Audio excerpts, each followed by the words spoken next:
We are faced with choices every day that get us through our day. Among the choices we make, some of our choices come down to a moment where we must decide to tell the truth or a lie.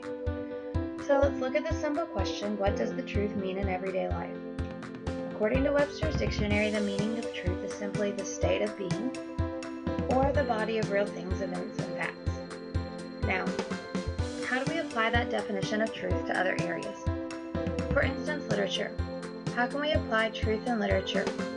Whether reading or writing a piece of literature, how do you know if it's true? How should we understand the truth within literature? To find the truth in literature, we have to understand first where the truth is actually coming from.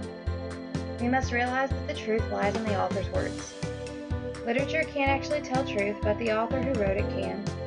It's up to the reader to interpret what the author is portraying through his writing and then determine on their own what the truth is within the writing itself. Let's look at a few examples. First, let's start with a poem from one of America's greatest and most original poets of all time, Emily Dickinson. More specifically, let's look at her poem, Tell All the Truth But Tell It Slant.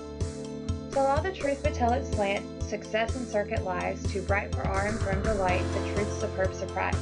As lightning to the children ease with explanation kind, the truth must dazzle gradually, or every man be blind. What is the truth we can learn in this poem by Emily Dickinson? We need to remember first that the truth can hurt. No matter the circumstance, and it may not be the intentions of it, but we must remember that the truth can hurt. Second, we need to remember to share the truth gradually. If we share it gradually, it can possibly ease the hurt of the truth. Third, we need to allow time to process the truth.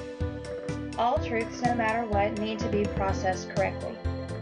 If we don't allow time to process the truth, irrational decisions can be made, and those decisions sometimes cannot be taken back. Last, let's remember to dazzle upon the truth. Or rather, let's make it a point to tell the truth at all times. Next, let's look at the Brothers Grimm's version of Cinderella, also known as Aschenputtel. Here's a quick summary. In the Brothers Grimm version, we see the following. A young girl, Cinderella, who is forced to live with a horrible stepmother and ugly stepsisters. Cinderella wishes for her father to bring her a branch from a tree that she plants near her mother's grave that soon grows into a beautiful tree. Cinderella spent time weeping and praying at the tree, and each time a bird would visit her there and grant her a wish that she had wished for. One day, her wish for a dress to attend the festival in town was granted. While at the festival, Cinderella met the king's son, and he immediately was taken with her. He referred to her as his partner. After Cinderella ran away, he searched for her until he found her, and they lived happily ever after. So, what is the truth we can find in the fairy tale of Cinderella? In the beginning, before passing away, Cinderella's mother told her, "Dear child, be good and pious, and then the good God will always protect you, and I will look down on you from heaven and be near you." Throughout the story, Cinderella had many evil things done to her by her stepmother and stepsisters. She never once did evil back. She treated them good through it all.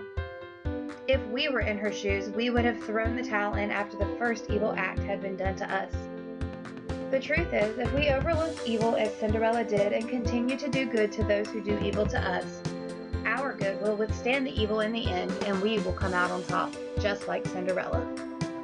Last, let's look at the selection, How to Tell a True War Story by Tim O'Brien. O'Brien documented several instances of stories and memories from when he once served in Vietnam. Through this story, he gives tips to his readers on how he would pick out a true war story versus a false one. So how does O'Brien suggest we tell a true war story from a false one? First, it's never moral, therefore you shouldn't feel uplifted after reading it. Second, it will leave you embarrassed. Often the amount of obscenity and evil is too much for one to handle. Third, it cannot be believed, and if you choose to believe it, be skeptical and question its credibility.